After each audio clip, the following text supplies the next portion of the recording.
So first we start here. This gentleman here, I usually like his TikToks generally. And this lady here, I generally do not like her TikToks. She tends to be, in my mind, anti-LGBTQIA. It is what it is. This title says, why is biphobic to not want to date bisexual men? And he responds to this. And then it's going to start a longer conversation. We're going to get into it. And then I'm going to scare you with a Jordan Peterson interview at the end, just to bring in the cringe from Jordan Peterson, okay? You better wait. We're going to talk about all these men. We need all these men, okay? I'm coming. I haven't been around for a while, but she's going to post me. Okay, let's start here. I have to tell me why you think it's homophobic or biphobic for women to not want to be with bisexual men. The answer has to not include bi. I'm going to answer this question earnestly. Let me start this conversation off by saying you can date whoever you want. You don't have to date bisexual men. I know y'all be thinking we're putting this to your head and saying that you have to do it, but you don't have to do it. I think this is part of where this conversation, which comes up very frequently, gets so lost in translation, but you don't have to do that. But what I will say is the reason why people say that it's rooted in biphobia and homophobia, that you don't want to date bisexual men, is not by erasure. It is that it's an implication of promiscuity in that stance. The implication that a bisexual man can't be with one person, with one gender, without having this unquenchable desire to, I don't know, be with another gender is kind of like problematic, I would say. Boomy in this video, I'm not trying to tussle, I'm just answering the question, makes the point that it ruins the sexual fantasy for her. And to that I say, like, what does that have to do with like anything? Like personally, if you ask me, like people who you're with dated before or after you, that doesn't really matter so long as it was consensual. Like, and it frankly should not have any bearings on the relationship. Again, date whoever you want, but I will say, like, bisexual men are not like incapable of just being with one person. Bisexual women are not just incapable of being with one person. Like, I know plenty of people who are attracted to a wide range of genders and don't find themselves like constantly thirsting for that when they're in the confines of a monogamous relationship. I will say the idea of women being so catty and like territorial that they can't like imagine for a second like being with someone who's been with other people before, it's like, I don't know, I don't personally think like that. And I personally also think that bisexual men, like I said, are more than capable of being in committed monogamous relationships. When it comes to the idea that it ruins the sexual fantasy because it's something that you can't fulfill, I've been with plenty of people who've been with people who don't look nothing like me, shorter people, taller people. Like, I ain't gonna get into all the positions and stuff, but I could say like, okay, wait, let's pause it here. So for us in this community, we might take for granted the fact that this is never even going to be something we talk about. Like, generally, I assume most of the people here are probably queer and or obviously very LGBTQA+. So it's not really going to come into our dating life that we're ever going to have to say, like, are you bi? Are you pan? And that change how we feel about the people we're dating. The second part of the conversation that I think is key here is the fantasy element. And the question goes back to what we talked about earlier in chat or in stream, where when I was younger, people would say, oh, if you marry a guy or you marry a girl or you marry insert gender here, aren't you afraid you're going to miss out on insert gender here? I am not with somebody for their genitals, their gender, or their body. I'm with someone for their consciousness, like who they are as a person, because each and every one of us is a unique individual that cannot be replaced. So when we have conversations about we objectify and say, aren't you going to miss vagina? It's like, at some point we are being incredibly crude. You know, it's this idea of, and I've even heard people take it this far as saying like, oh, what if he doesn't have a genital that feels comfortable? Big enough. There's an episode of Sex and the City where Samantha's with the love of her life, allegedly, but because he has a small penis, she just can't do it. And I'm sitting here like, please be so fucking for real. Are you literally not going to be with someone because of their size of their penis or their breasts or like some part of their body? Like, is this really the thing? And I think when you're young or superficial, yeah, you think it is. But I really believe that deeply, if you really think about the consciousness and loving that person, these things won't matter. Now, I understand there's some nuance here. There is a part in which I understand, like maybe you're with somebody and they transition and that's just like you're really not attracted to men or women, or you're not really attracted to this. We can talk about it. But until you talk about it, you don't know the real answer. Until you introspect and deconstruct and pull it apart, you actually don't know why you're not into somebody. And this isn't to erase anyone's orientation or erase anybody's gender. Instead, it's to offer people who are limiting themselves options. Because I think people forget most of the population is conservative.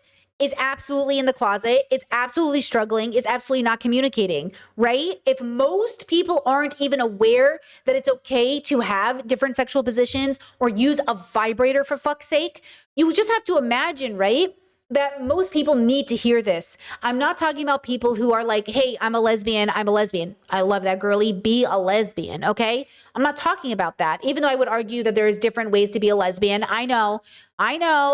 I'm just saying that I want you to feel valid in your heterosexuality, in your gayness, in whatever you are. And for all the other people struggling, they need to know there's options because they don't know there's options yet. They don't even know. Guys, where I come from, in the bubble I come from, like foreplay, masturbating with your partner is a sin. Masturbating alone is a sin. You know what I mean? The comedian, Kev on Stage, he's been deconstructing Christianity and he just announced that he's been masturbating. I don't know how much of a joke that is, but he's like, beating the meat isn't a sin. Grown men are coming to the realization that they are allowed to touch their own genitals. So I need you to really take your privilege of knowing you can touch your own genitals and remind yourself that, oh yeah, I already know that. There are grown-ups who don't know they're allowed to play with their own nipples. They feel guilty sucking on their own fingers. Okay? I need you to take that privilege of knowing that you're allowed to express yourself sexually and remember that not everybody has that. That really doesn't have anything to do with me if that person is choosing me and we're together. Bottom line, if you can be comfortable with a man having experiences with women before you that are nothing like you, who come from different walks of life, but it would bother you if he was with, say, a man, then I don't know. I think like the reason is because there's a homosexual element to it and you are, I don't gotta fill in the blanks. And I mean, no shade, like, do you? Like, again, everybody date whoever you want challenge. Like, nobody's forcing y'all to do it. And also, like, I don't think you have to wear the label of being homophobic or biphobic if you truly don't relate to that. But you can, like, acknowledge that a choice or a behavior or pattern of thinking is. If you Listen, I really believe this. Like, preferences are for food, they're not for people, give or take. Like, I really think, like, even chat's bringing up money, income. I would go as far as to say skin color, cultural background. Like, people do this thing where, you know, they are just like, oh, it's just a preference. I date this skin color. It's just a preference. I date this. And I'm like, is it a preference though? Like, have you really unlearned all of the propaganda you've been fed all your life? All of the white supremacist, capitalistic, like patriarchal propaganda? And we're going to talk about this later, but this plays into like women wanting to date men who pay for the first date, or women who say they're feminist. They're so feminist, men have to pay. It's like, again, are you really doing the work, or does it feel like you're doing the work? don't want to date fat people, that choice is like fat phobic. Does that mean you got to go around dating fat people? No. I don't Exactly. know. In my mind, it's that simple. And I think like we deep it, like, it's not that deep. One last thing, being aware of these isms and obias and how they influence and impact your dating life and patterns. It's just information that you can use to process and unpack the way that you maneuver through the world. Nobody's saying you have to change anything. If somebody's colorist, for example, and they refuse to acknowledge that some like their choice in dating patterns is colorist, like they're probably gonna like have that bleed out into other areas of life. Does that mean I would want somebody to be subjecting darker skinned people? And also, like, okay, you think it's just about your dating preferences, but what if your kid hears you? What if your kid is bisexual and they hear my own mother wouldn't want a woman to date me because she sees me as less? We forget, again, to center all of these conversations on children. Children can hear you. Children grow up to be the adults your kids date. Children grow up to be the people you marry. And I'm saying, imagine your child is watching his mother on TikTok and going, oh my God, I love my mom. She's so supportive. She has a TikTok. Oh. And then realize like, oh, she's talking about me. Right? People to the fucking hellscape of them trying to work their colorism out on them? No. It's just to say, like, if you explore that and you're willing to accept and acknowledge the way that these things influence our behaviors and choices, it might help you to develop more as a person. Exactly. Now, okay, we're going to watch a reply to this TikTok, and then we're going to talk about straight men who date bisexual women, because straight women are too judgmental about even straight men. Okay? We're going to get into that in a second. But first, I want you to watch this reply, because I think this plays into the conversation I've been having about academia as well, about this idea that there are conversations we're having on the internet where you have to remember, like, most people don't know what they're talking about. Most people turn on a phone and start talking, but they don't know what's going on. They have no data, academic background, no deconstruction, absolutely no introspection, and they become famous. They become celebrities. They become voices in the community. So make sure we pay attention to this. And I thought like this also plays into the conversation we've been having over words like stupid and hard-headed. I think my community, we have settled on hard-headed as the word, even though I do think in this context, stupid makes a lot of sense. I think more than stupid, hard-headed, because again, you are unwilling to see that the world doesn't revolve around you, and you haven't necessarily done the work. So I'm going to leave it up to Johnny, who is making a reply to the TikTok we just saw. And here it is. It is the reason why people say that it's rooted in biphobia and homophobia, that you don't want to date bisexual men. It's not by erasure. It is that it's an implication of promiscuity in that stance. The implication that a bisexual man... Shaheen, it's because they're stupid. That's it. And like, I need to say that. It's because they're stupid. I went to graduate school and I got a master's degree in gender and sexuality studies. I have studied the entire modern history from probably Foucault and probably the Victorian era through Foucault to the present day scholarship on how gender and sexuality is formed. And you get on this app and you try to educate people on what the scholarship says, not their parents, not the church, not whatever. They're stupid. And it's difficult for me as an academic to feel like I can't say that. We are in a fascist moment. Truth no longer matters. It just don't. There are going to be people, and like, I respect you. Me and you've been friends for years. I love your work. It is disheartening to go to school. I've been in school for over a decade. And there are people in this fascist moment right now who are being taught by pastors that their opinions are more verifiable than fact. So the conversation isn't just about bisexuality. It isn't just about gender and sexuality or race or class. Some people are just stupid and they don't want to know. And I think we have to get better about ignoring those people. There are so many people who want to learn, who desire to be educated, who yearn for knowledge. And academics, we largely spend so much of our earnest, good faith time arguing with people who are committed to stupidity. It is the reason why people say that it's... I think, and again, it goes back to, I don't know what they're committed to, but it's like a version of doubling down. It is a version of refusing to get it. I think that's a really good way to think about it. Like, one of the things that I appreciate about the people in my life who make the effort is they work really hard to get it. Even when they're defensive, even when it hurts their feelings, even if it takes 100 conversations, many of the people in my life, not all, but many of the people in my life make the greatest effort to get it. You know, they'll even say, I don't really get it. But like, let me think like they just, it's so exhausting. And that's another part of it that I think is true, is like, this is emotional labor. It's a type of labor to deeply try and attempt to know somebody, friends, family, loved ones, villagers. Like, it is so exhausting. I think though, because we're tired, we make a decision that I don't think is the right decision, but I think it sounds like the right decision, which is this TikTok here. And many TikToks like it, where we are so exhausted. You've probably heard this one. I'm never going to date a man again. I don't need a man. I'm off men. We're no longer dating men. Okay, I'm no longer dating this person because it's over. This is a cope. We're tired. We're exhausted. So we say, you know what? We're not going to date this kind of person anymore. It comes from a real place of real hurt and exhaustion to say, I can't date this person anymore. Because the insinuation is that I tried and I got burned and I don't get it. And then it becomes, like a generalization of a group of people for the way they were born, right? Instead of like their actions, we're associating action with the way you look. And there is a pattern of behavior here that does make sense, okay? So I want to encourage people to be kind with themselves and say, yeah, I went through a man-hating phase or an anti-this phase or whatever phase, and it really made sense why I had to do it. Because look at what I'm up against. And also, Okay, remember when I went through that phase of saying I'm not going to date women because why would I put her through getting to know my family? Okay, well, what am I going to do now? Oops.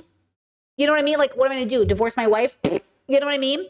So, no, I'm going to pick my wife. I'm going to make a family with her instead. Instead of saying I'm not going to put her through that in managing both, I'm just going to say, well, you know what? Leave your mom and dad and cling to your husband. You know what I mean?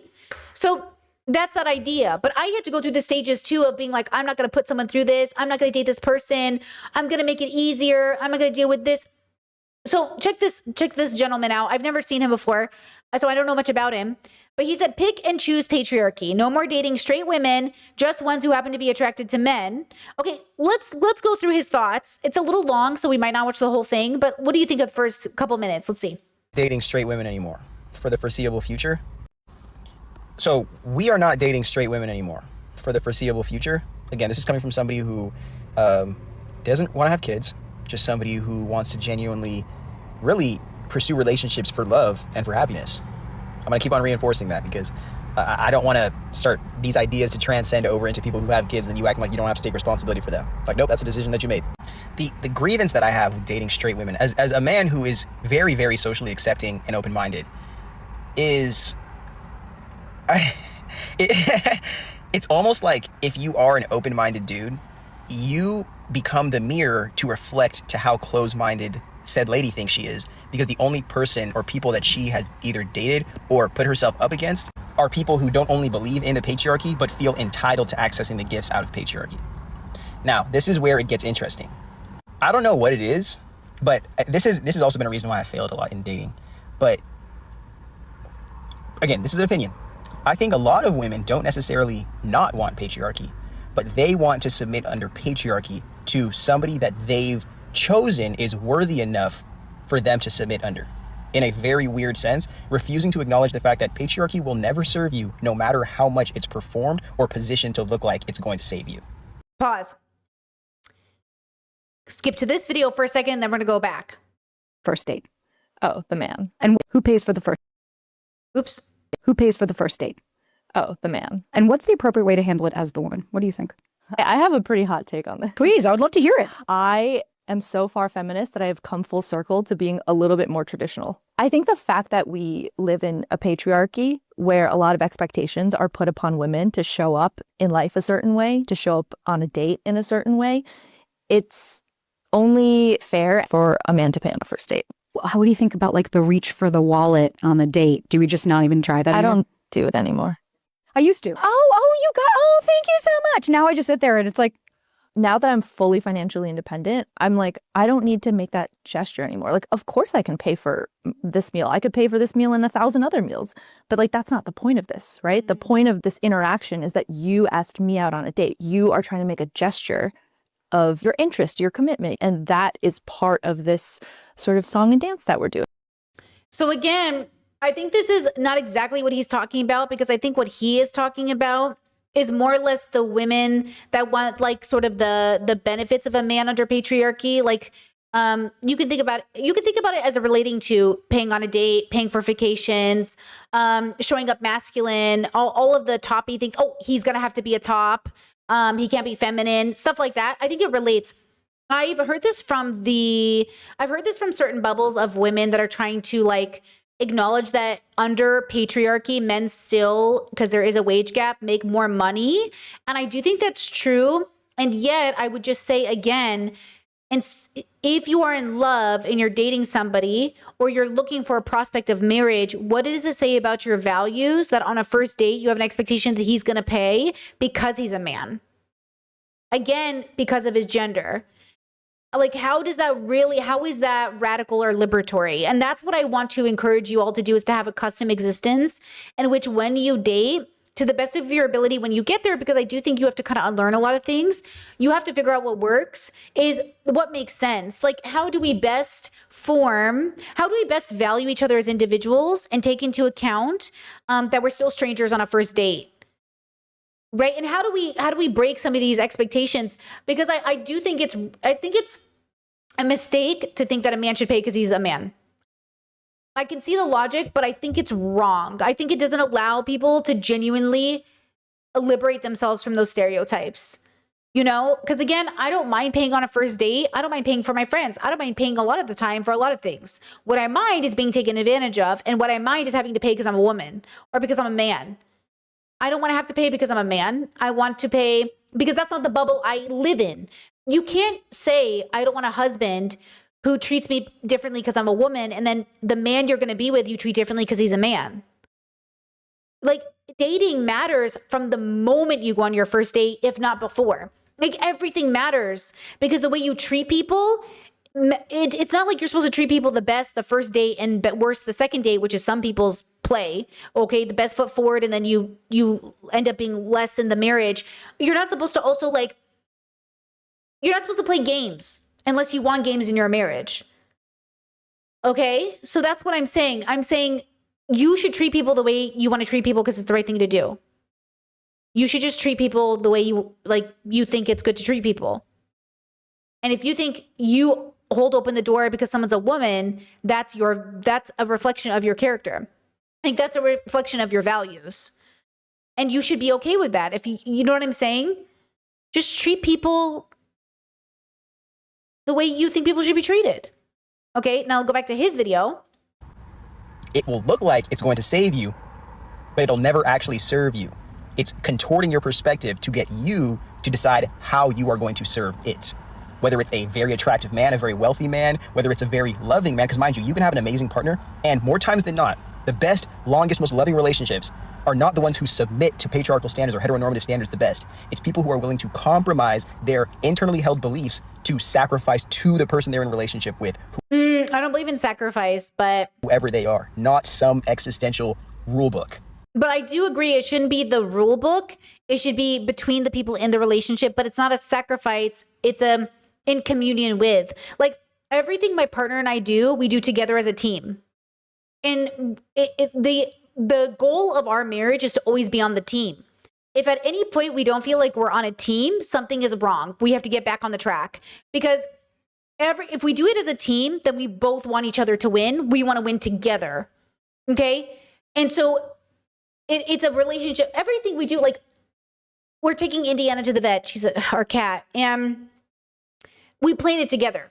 It's a team effort. Okay. We talked this morning about prepping her bag and prepping anything that could go wrong. And together we plan for Indiana. Together we make decisions. Like, it's not about doing everything literally together, so don't take it too literal, but it's the idea that we're in it together. Okay. It's about us as a family. What would we like to do? And then we talk to each other. We trust each other.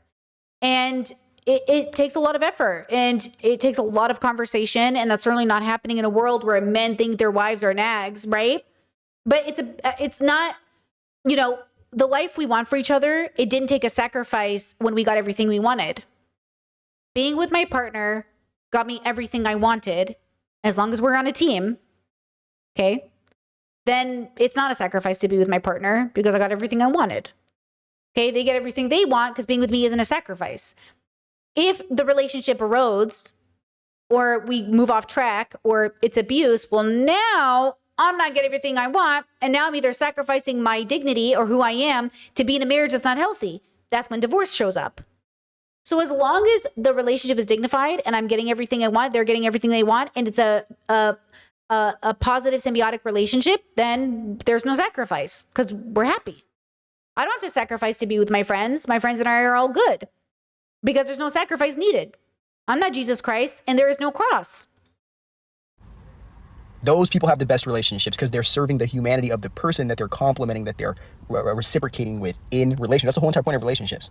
But you have to remember, and I spoke about this on my little spam Instagram, but there are women who understand if they want a post-patriarchal relationship, they're going to have to be accountable as a human being. They don't get the benefit of the doubt of infantilizing themselves because of some inherent power imbalance. Pause.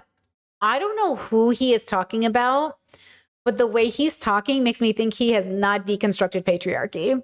So it's interesting that he is lecturing women about them upholding patriarchy, but all I hear is patriarchy in the way that he talks.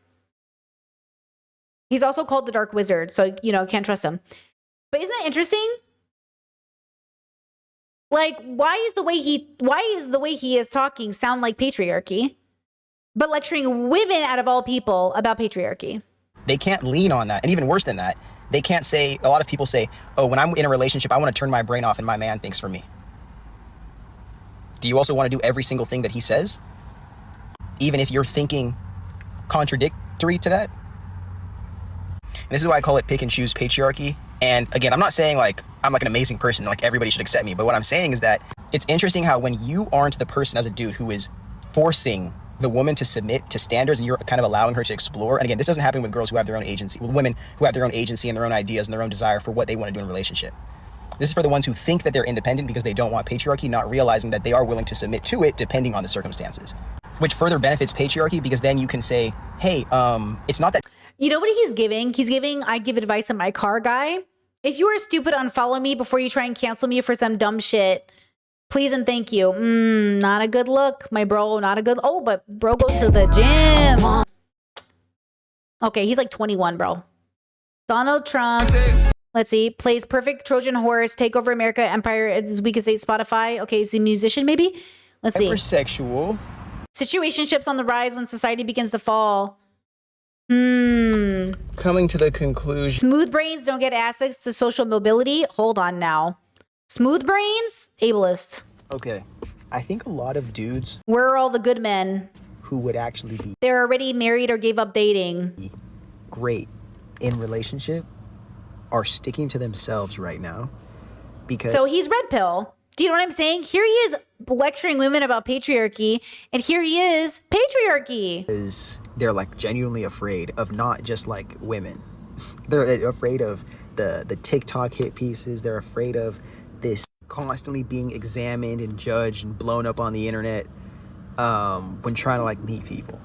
So I think a lot of dudes are like, you know what? Like, it's literally just easier to kind of be lazy and to just like live my life. And if a woman shows up in it, fuck it.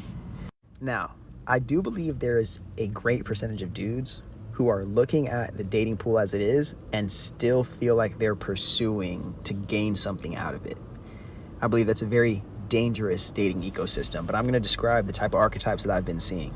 There's the male supremacist who not only believes that they need to dominate over women, but they believe they are entitled to women's existence. Like, just straight up. Those are the people who ends up being the class who doesn't care to listen to what women say while trying to control what women do. Okay. Out of force. All right. The next group, who's like a subsect of that category, is dudes who don't listen to what women say and really try to back them into this position of like existential fear or shame as to how they act by threatening like access to, okay, you're not going to be able to be my girlfriend. You're not going to be in this relationship with me. You're not going to be able to be provided for by me. So both of those two are power-hungry demons, but one of them is looking to prove that power to you and to prove that you are powerless, and the other one... What's that guy's name? What's that guy's name? Wait. What's that guy's name who was like a dating coach, but then he was cheating on his wife, and then he made her sit on the couch while he was apologizing for cheating on his wife, and she looked like she was a kidnap victim? What was that guy's name? That's what it's giving. That's what it's giving. What was his name? And you know, he really looks like 21. I think that's the craziest part of it is like, that's what I'm saying, guys. Anybody with Derek Jackson, that's that one. All these boys, these young kids are just picking up their phone, making videos in their car and have 100,000 followers. Oh no. I don't know how to explain Tucker Carlson is the type of white guy you need on your side, even if you got to pay him under the table. this, but I'm going to try to just put words out.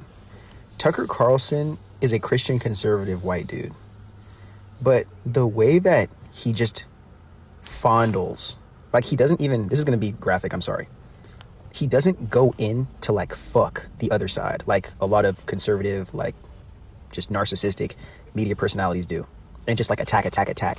He sits there and he'll just fondle and just finger you. Okay, thank you. Anyways.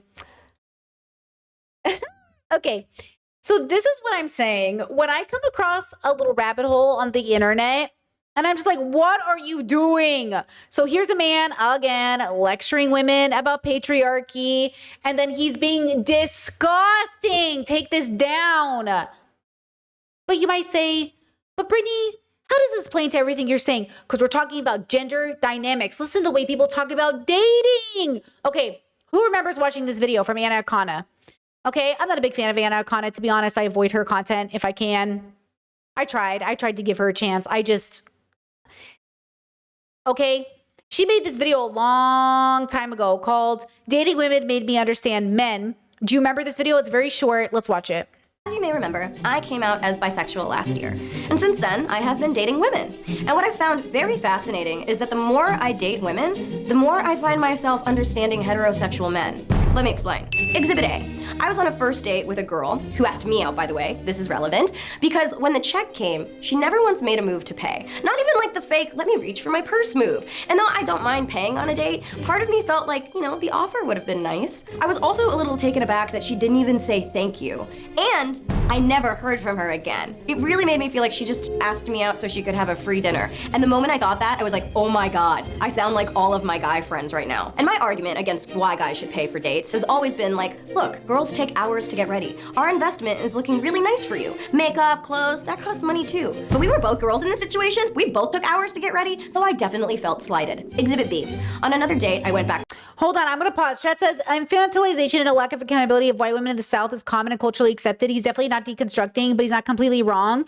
Well, I think that's the thing is like, if you look at the trajectory of the hold on, where I'm taking you guys. So look, so first we have, Hashim, I forget how to say his name. It's his name isn't his name. It's like not 5 Hahim, but I think it's Shahim. I think that's how he said his name here. But first we have this gentleman who makes pretty good leftist content. Then we have this gentleman that I just came across who is expanding on that content. Then we have this gentleman who looks like he's expanding on it, but actually just goes back into patriarchy. And then we have this woman who looks like she's making something profound about gender dynamics, but just plays into patriarchy and gender upbringing. So it's like everybody has something interesting to tell us about something, but it's interesting to see the bubble differences be so clear. Because you're right, chat. Like the bubble difference is clear, and it's like, okay, you're kind of here. Like he kind of says something that sounds good, but then he gets back here, and you're like, what are you doing there? Because how do you say this and then get here? And it's the same thing with everything that we're doing, myself included. If you look at my dating trajectory and you look at the dating advice I used to give over the years, you could see the ebbs and flows of Brittany's like 2 steps forward, 3 steps back, whatever. It was like, oh. So there's a lot of like reductive, I felt like a guy in this conversation, or a lot of reductive, wow, a woman assumed I would pay for the first date, kind of stuff that comes out in the conversation. This is the hardest part of where are you? Because it's not linear. This goes back to the video we watched about cave women. Like we forget that history is happening at the same time everywhere. So even though in this bubble, like it's like when I talk about Seattle and how there's a nude parade, and then other people from Seattle are like, I've lived here my whole life. What nude parade? It's like, well, you're busy living your whole life in Seattle. The other people who've lived their whole life in Seattle are at the nude parade. So you know what I'm saying? We're all living at the same time in different bubbles, doing different things and coming to different conclusions. And this is what we needed the reminder of every time we say, oh, women are like this and men are like this and this group is like this and this group is like this. It's like, which group are you in? Which bubble are you in? What's the expectation? And by the way, note that this video, how many views do you think this video got? How many views do you think this Anna Akana video got? How many fucking views? Hold on. 7 years ago. 7 years ago, how many views? Jesus Christ. 9 million views. 9 million views on a 3-minute video. There you go. Because people love the gender conversation, bro. They love gender war, gender dynamics, gender dating. They love these conversations because we're obsessed. We're obsessed. To a girl's house, and I ended up making friends with her cat. That's not a pun. I'm talking about her literal, actual animal. And she said, wow, my cat never likes anyone. I better go out and buy a wedding dress.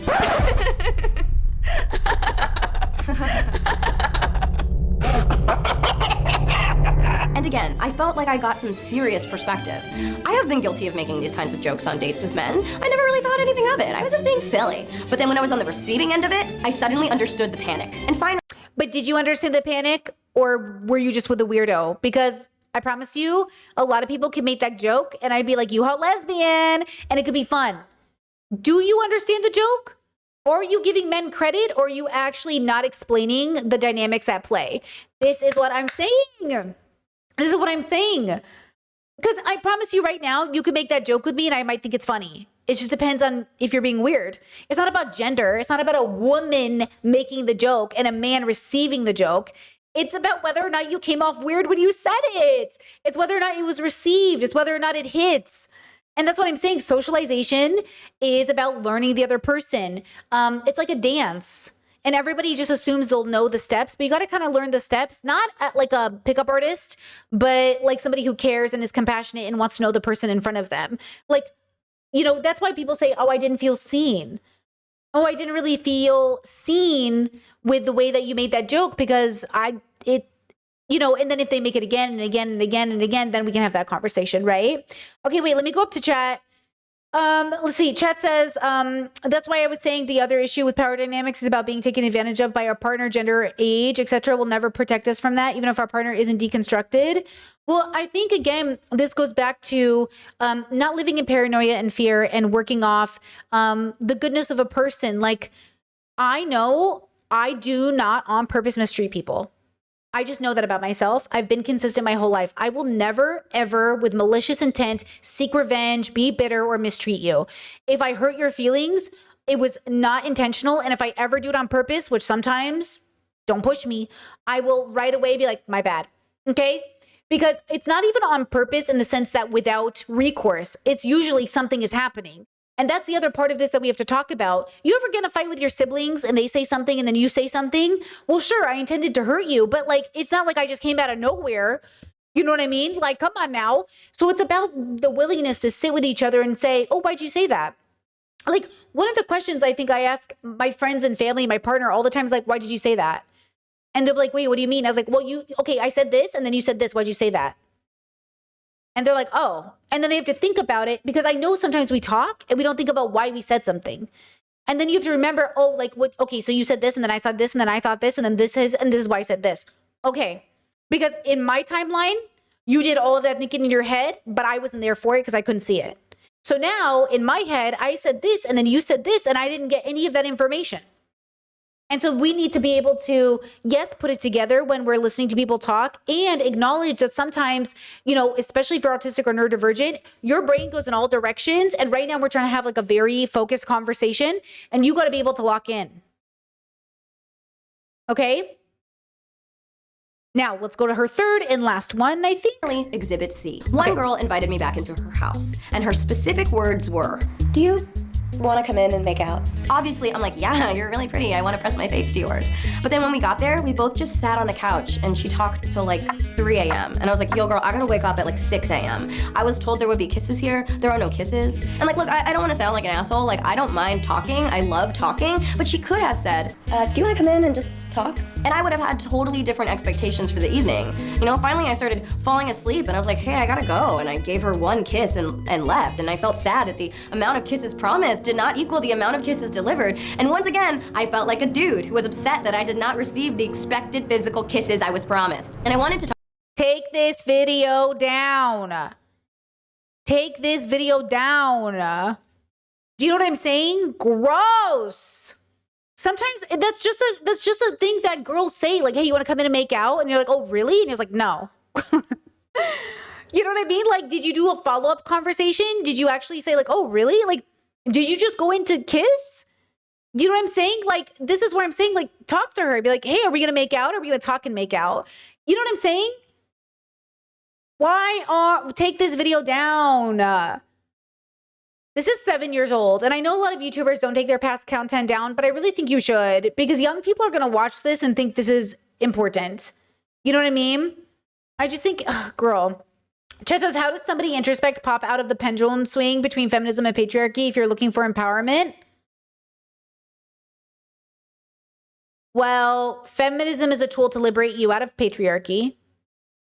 So you don't want to abandon feminism. You want to dismantle patriarchy. You want to expand upon feminism. You want to move into intersectional feminism. You want to continue deconstructing and recognize that these are frameworks created by people who are trying their best to create something helpful. And then you could add to it. You could read more. You know what I mean? So there's a lot to that question, but I think you can't, patriarchy and feminism are not opposites, right? Feminism came because of patriarchy, but they're not opposites. And so it's not, you're not trying to avoid feminism, right? Like that's not how I think about it. You know what I mean? You're trying to liberate yourself and understand the difference between systems and how your life is impacted by those systems. Okay? Let me go back to this and finish it. Talk about this because I felt like this has really been expanding my perspective when it comes to dating. I finally understand a lot of the complaints my male friends have about dating that I admit I would usually dismiss. But now I really get it when they say, dating is just so expensive, man. Sometimes I feel like a girl doesn't even like me for me. She just wants like a boyfriend. Well, you literally just didn't even want that girl for that girl. You wanted to go in and make out with her. The example Anna used was that this girl promised to make out and she didn't make out and she talked instead. And then she mimicked a boy who says, sometimes I feel like a girl just wants me for my body. But that's literally what the guy did in this scenario, which was you. Or like you did this in this scenario. Hello? I wish it were more socially expected to go Dutch on the first few dates, but you're like a jerk if you even suggest it. And any experience that expands your compassion and understanding is one that I think is worthy of sharing. So what about you? Have you had any experiences that have shifted your viewpoint dramatically? Let me know. Now, look, I've tried to watch Anna for years. I just never got into her. I don't know if her content's changed. Some of you are saying it has definitely changed. And maybe that's true. I haven't been able to get into it. But I will just say that video came up in my brain as just to remember it. Because I was like, yeah, like it sounds good. It sounds woke. I've made content even similar where I'm like, oh, I understand men now. Joke's on you, I am a man now. So like the irony of all of these conversations, and we're not done yet, is that I do think that we tend to solve problems through cope rather than liberating ourselves into something greater. So here's your Jordan Peterson jump scare. What do you understand by equality, Sophie? What does it mean to you? Freedom. Oh, mind you, this video was 8 years ago. Holy shit. Can you be more, is it equality of opportunity? Is it equal pay across the board? Is it something more than that? I think equality is better for everyone. I think, okay. you know, I'm really delighted, you know, I love my job because it's an optimistic and a hopeful job, which is about creating more choices for people. I'm interested in people being able to have different choices and having equality of outcome. Aha, well, so you're going to have choices and equality of outcome. What if people choose different things, which is what they've been doing in Scandinavia? So the Scandinavian countries have moved more towards gender equality than any other countries, and the personality differences in Scandinavia have increased rather than decreased, and the proportion of women who are choosing STEM fields has decreased rather than increased. So as cultures become more gender neutral, the number of women who choose STEM fields decreases. What do you mean by STEM fields? So science, technology, engineering, and mathematics. So if you let men and women make their choices, what actually happens is that they specialize in different situations, and you don't get equality of outcome. Could they not have been programmed to have those views from the moment we raise them and give boys Lego and construction? No, because what happens is that as countries get more egalitarian, which means there's less programming of that sort, the differences get larger, not smaller.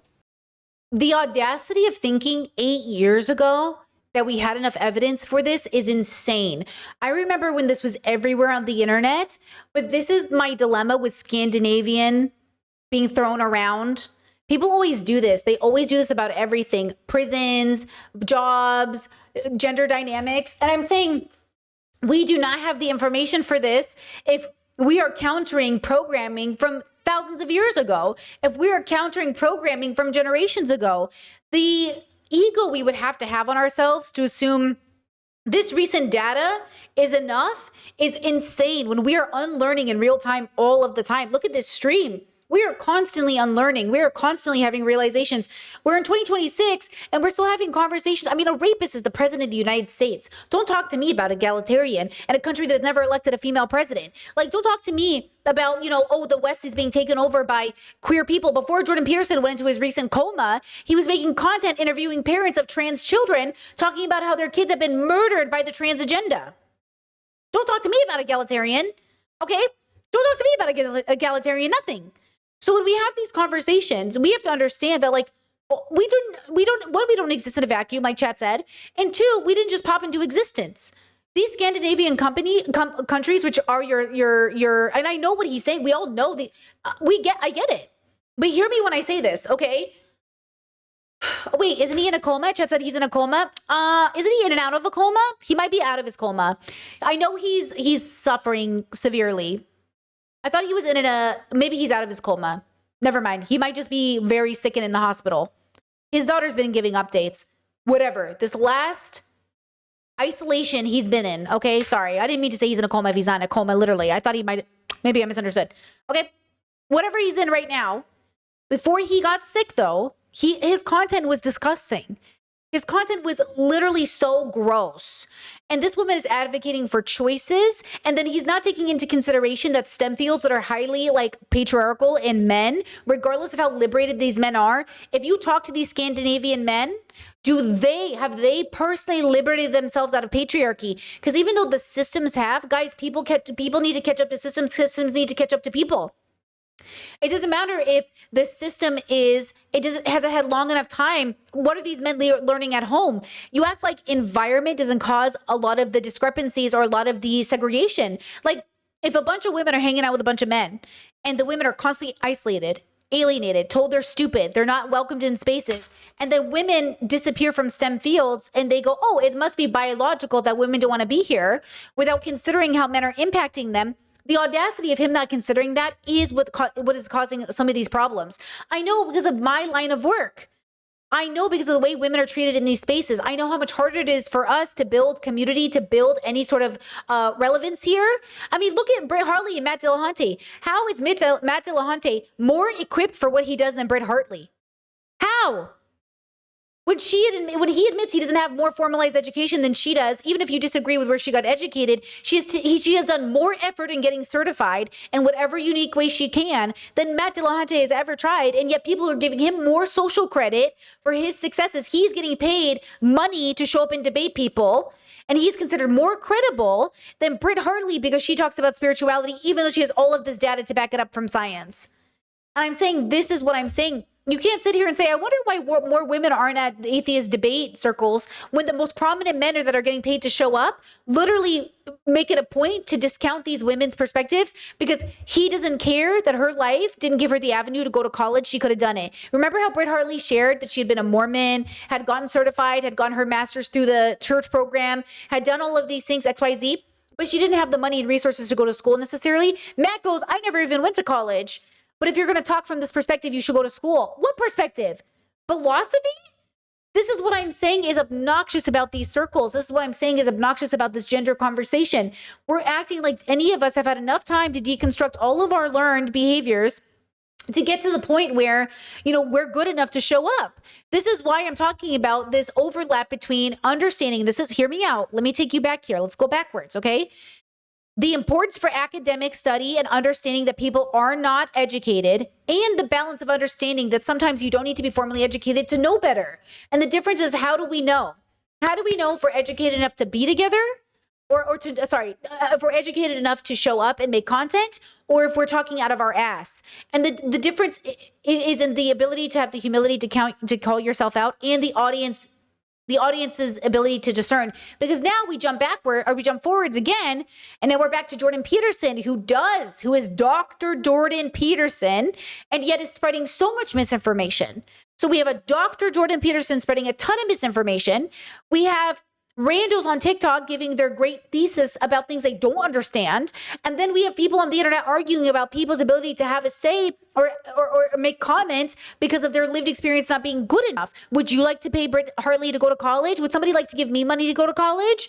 Like, at the end of the day, you're acting like all of us have access to all of this money to go to all of this school to get a job in a field to make the same amount of money just so I can say I went to school.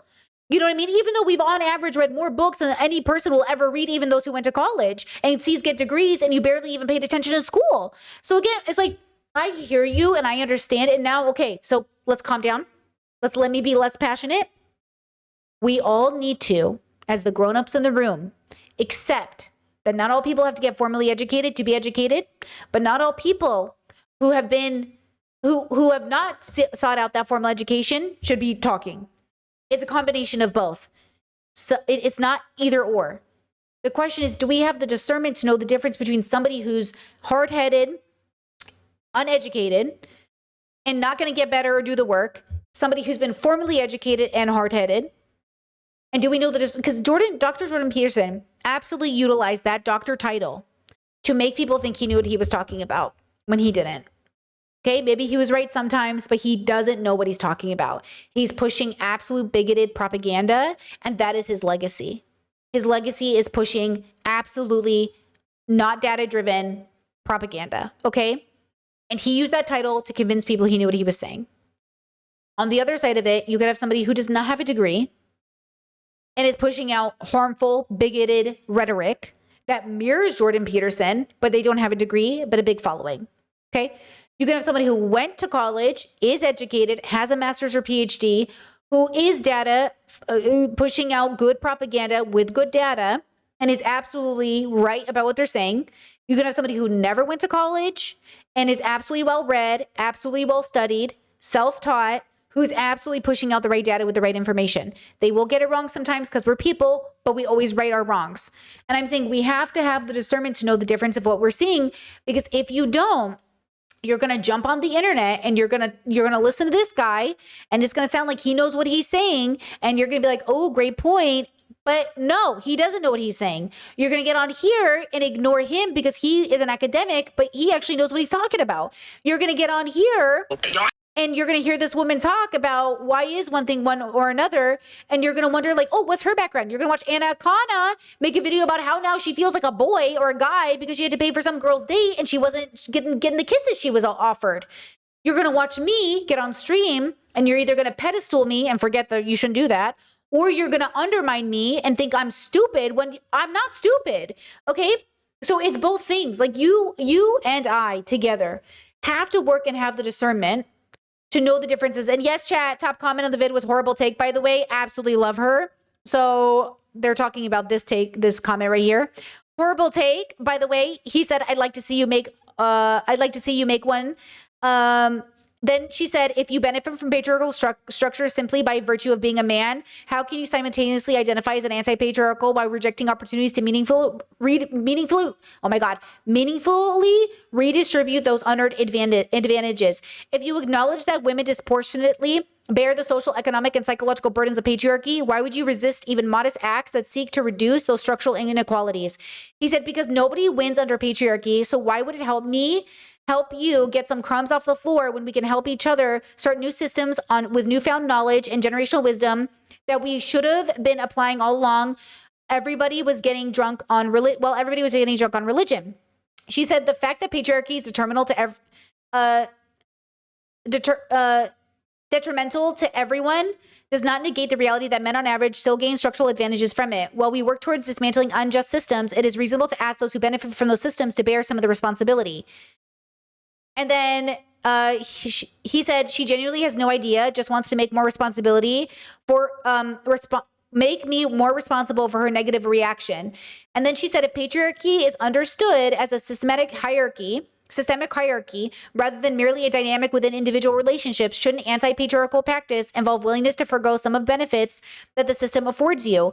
Like, do you understand? Like two types of information. He's pissing me off. He's trying to sound like he's woke.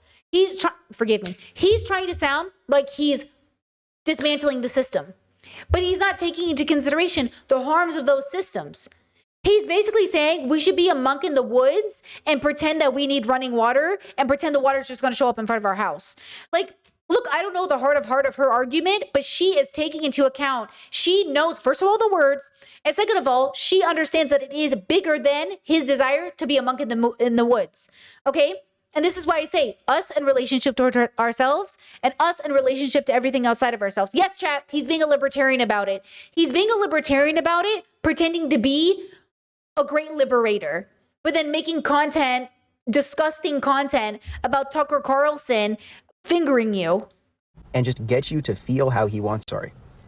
He doesn't go in to like fuck the other side like a lot of conservative, like just narcissistic media personalities do. And just like attack. He sits there and he'll just fondle and just finger you and just get you to feel how he wants you to feel. Do you know what I'm saying? That's what I'm saying. I'm saying he wants the brand. By the way, big following. 100,000 followers on TikTok. This is what I'm saying. How does this man have 100,000 followers on TikTok? Who is watching his content? And then he wants to sit here and pretend like he's not benefiting from patriarchy using patriarchal language. And then he says, if you're stupid, unfollow me before you try and cancel me for some dumb shit. So now you're afraid of being canceled. Oh, so he's the one who wants to liberate women out of patriarchy while using patriarchal talking points, while uplifting Tucker Carlson, while talking about not getting canceled. This is what I'm trying to say about people. People want to say they're having a great epiphany. They want to say, oh my God, I'm totally identifying with men. I can't believe men are going through this struggle. They want to say I'm having this realization, but like, are you having a realization? Okay, this woman says she was so feminist, she went all the way back around and said men should pay for the first date. Instead of paying should be proportional to income. If we agree that under patriarchy, men are generally making more money, we wouldn't say men have to pay for the first date. We'd say proportional to income, people should pay. So not 50-50, proportional to income. And then we would say, okay, whoever that ends up being, that's what it is. But instead, this automatic assumption that a man makes more because under patriarchy doesn't take into account all of the men struggling under patriarchy, autistic men, disabled men, trans men, it's not black men, it's not taking into consideration the wage gap that all these men still struggle under. So where's the intersectionality? Why would you say all men must make more money than women because there's an age gap? When that's not true. So again, if you're going to talk about who should pay, just make it proportional to income, 50-50, negotiate it beforehand, or cook it fucking home, okay? It's like we need to have serious conversations about why gender dynamics end up the same way. And it's because all of these bubbles, which by the way, note are not related. Did you see that? Look at this again. This bubble and this bubble are related, but this bubble's not related. And this bubble, oh, same bubble. This bubble's not related, and this bubble's different, and this bubble's different. But they're all talking about gender dynamics. They're all talking about gender dynamics. There's 8 billion people on the planet, and all of us have a relationship with gender, regardless of what that gender is. And they are all coming to the internet. I am one of them. You are more, us too. And we're coming to the internet and we're saying, actually, in my gender bubble, this is the gender dynamic. Okay? So again, when we have these conversations, right? Chat says, let's intersect patriarchy with capitalism and stop going out to eat. Listen, whatever it's going to end up, listen, okay? At the end of the day, there's so much at play here, but I really want you to stay with yourselves and meditate and say, am I a good person? Do I have good intentions for the people in my life? Do I have good intentions for the strangers I come across? And before I get to know this person on this first date, do I truly have good intentions for this person? Because the truth is, a lot of you do not. Maybe not in my audience because you guys are perfect, but no, I don't think there is a generally good intention we have for the people in our life. And we need to contend with that. That's our personal responsibility. And then once you have good intentions for the people in your life, you can make sure that those good intentions don't pave the road to hell. So then you got to do the work to combat the system. And then you got to do the work to integrate activism into your lifestyle, belief system, and embodied values. And think about how do you want to show up in your community? Okay? And that's that big part of it. Chaz said, who cooks the dinner? Whoever makes better food. Listen, who cooks the dinner or who orders it from Uber Eats? Who knows? Okay. But I want everybody to know you have so much more say in your life than you think you do. But it begins with questioning these structures, the way we've been raised. And it starts with asking yourself, but what if I did it different? Hear me out. What if I did it different? Is that a possibility? And not only is it a possibility, but that's exactly why we got the structures that we have now. Because somebody said, what if we did it this way? And I'm saying, okay, but what if we did it this way? So the other day I got a comment that said, Brittany, you keep trying to push this informed consent thing when that's not even typical. It's never going to catch on. It's never going to work. You can't hold people to that standard. Watch me. Watch me sit here and continue to advocate for informed consent, because not only did I learn it from another community that was already doing it, but I will continue the work of that community to keep preaching it because somebody taught it to me and I've taught it to other people, and it will spread with informed consent. Okay. And that's the goal. So all these people that are negative and saying you're not going to change the world, I'm not going to change the world, but we can. And I know that. I have the humility to know that I will never change the world, but I know and I believe we can as a collective, as a community, because otherwise, like, what is this for? You know? So informed consent, treat people with dignity, and go in with good intentions and make sure that your actions are a reflection of your values.